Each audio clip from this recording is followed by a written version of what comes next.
नमस्कार प्यारे बच्चों, आइए बात करते हैं त्रिभुज और उसके गुण के बारे में। आज हम पढ़ते हैं त्रिभुज और उसके गुण के बारे में। तीन भुजाओं से घिरे हुआ आकृति जो होता है वह त्रिभुज होता है, ठीक है ना। यानी कि अगर एक भुजा ये हो गई, एक भुजा ये हो गई, एक भुजा ये हो गई, अगर तीन भुजाओं से घिरी हुई कोई आकृति होती है तो उसे हम त्रिभुज कहते हैं, ठीक है ना। अब त्रिभुज तो जान गए त्रिभुज किसे कहते हैं, लेकिन अब इसके जो शीर्ष होते हैं, इसके कोण होते हैं, उसके बारे में समझते हैं। तो त्रिभुज तीन भुजाओं से घिरी हुई आकृति को हम त्रिभुज कहते हैं। अब त्रिभुज भी कई प्रकार के होते हैं, जैसे कि तीन भुजाएं हैं तो एक प्रकार का त्रिभुज यह होता है कि तीनों भुजाएं इसकी क्या हो, बराबर हो, तब एक त्रिभुज बन जाता है। लेकिन एक त्रिभुज ऐसा भी होता है कि जिसमें दो प्रकार की भुजाएं क्या हो, आपस में बराबर हो, लेकिन तीसरी भुजा क्या हो, जो है आपस में ये दोनों बराबर हैं और ये बराबर नहीं है। इस तरीके से एक तीसरे प्रकार का भी त्रिभुज होता है। एक चौथे प्रकार का त्रिभुज ऐसा होता है जिसका कोई भुजा आपस में बराबर ना हो, ठीक है ना। कोई भुजा आपस में बराबर ना हो, ये अलग हो, ये अलग हो और ये अलग हो, ठीक है ना। जिसकी तीनों भुजाएं अलग अलग हो, ठीक है ना। तो इस प्रकार का भी त्रिभुज होता है। आइए बात करते हैं त्रिभुज के नाम कर लीजिए, है ना। त्रिभुज का नाम, जैसे कोई त्रिभुज है तो इस त्रिभुज का नाम दे सकते हो, इस त्रिभुज का नाम दे सकते हो त्रिभुज ए बी सी। ये त्रिभुज एबीसी हो जाएगा। क्या हो जाएगा, त्रिभुज एबीसी हो जाएगा। इस तरीके से त्रिभुज में क्या होते हैं, तीन भुजाएं होती हैं, जैसे कि एक भुजा ये भुजा क्या हो जाएगी, एसी हो जाएगी। एक भुजा ये क्या हो जाएगी, भुजा AB हो जाएगी। एक भुजा और कौन सी बच रही है आपकी, भुजा BC बच रही है। तो AB BC और CA, इस तरीके से आप क्रम में लिख सकते हो, AB BC और CA। इस तरीके से भुजाएं इसके क्रम से लिख सकते हो। तो त्रिभुज में आपको पता चला कि त्रिभुज की भुजाएं होती हैं। त्रिभुज के जो है तीनों भुजाएं एक भी हो सकती हैं, अलग भी हो सकती हैं और दो भुजाएं भी समान हो सकती हैं। इस तरीके से त्रिभुज में तीन कोण भी होते हैं। एक कोण त्रिभुज कोण में, एक कोण ये हो गया, एक कोण A हो गया, एक कोण B हो गया, ठीक है ना, एक कोण C हो गया। इस तरीके से त्रिभुज में तीन कोण होते हैं। त्रिभुज में तीन शीर्ष भी होते हैं, एक शीर्ष ये वाला हो गया, एक शीर्ष ये वाला, एक शीर्ष ये वाला हो गया। तो त्रिभुज में शीर्ष भी होते हैं, कोण भी होते हैं, भुजाएं भी होती हैं। और त्रिभुज में क्या क्या चीजें हैं मैंने आप सभी को बताया। तो इस पर आधारित कुछ सवाल हैं, सवालों को बताते हैं हम, ठीक है ना। जैसे कि अब त्रिभुज के प्रकार में ये भी जान लीजिए कि जैसे ये दिखा तीनों भुजाएं सेम हो, ठीक है ना, तीनों भुजाएं सेम हो। अगर ए सेंटीमीटर है, ए सेंटीमीटर, ये सेंटीमीटर, तो ऐसे भुज को हम, ऐसे त्रिभुज को हम समबाहु त्रिभुज कहते हैं। समबाहु त्रिभुज कहते हैं। कौन सा त्रिभुज कहते हैं, समबाहु त्रिभुज।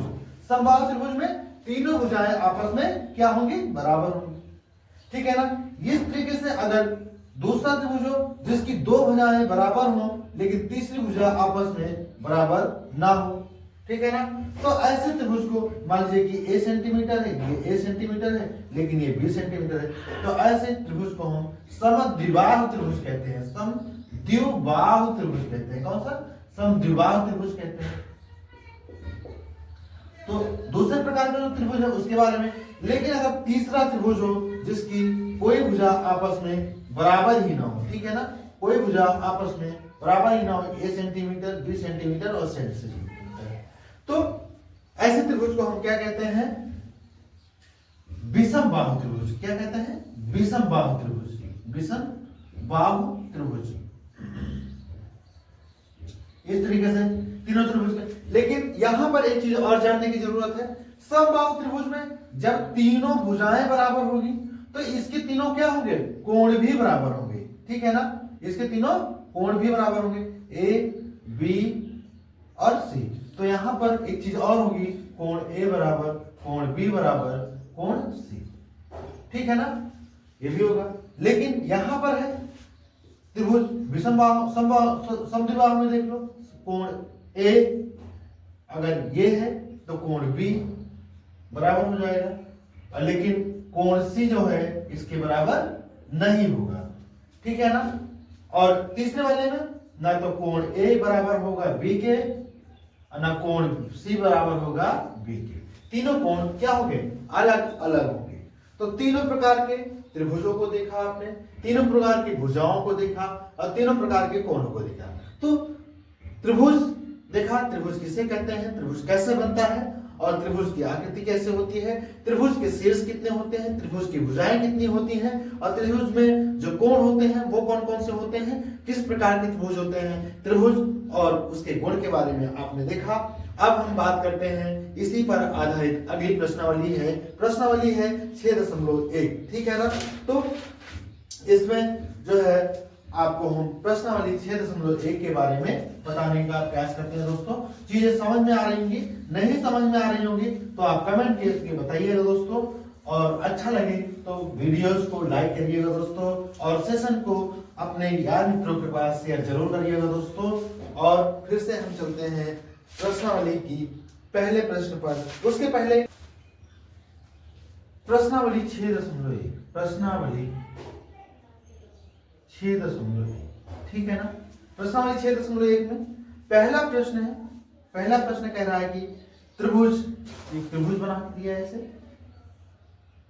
क्यू आर, ये त्रिभुज दिया है और यहां पर एक लंब डाला है यम, और एक इसकी डी जो है माध्यिका है, ठीक है ना।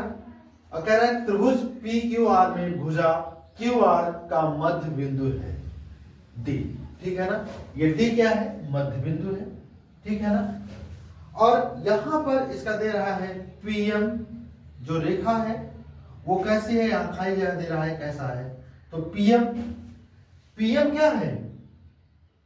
लंब है। कैसा लंब है? शीर्ष लंब है। कैसा लंब है? शीर्ष लंब है, ठीक है ना। शीर्ष लंब है, ठीक है ना। शीर्ष लंब है फिर। इसी तरीके से इसका दूसरा दे रहा है पीडी, खाली जगह है। तो पीडी क्या है? एक माध्यिका है। क्या है? माध्यिका है, ठीक है ना। पीडी क्या है? माध्यिका है। इस तरीके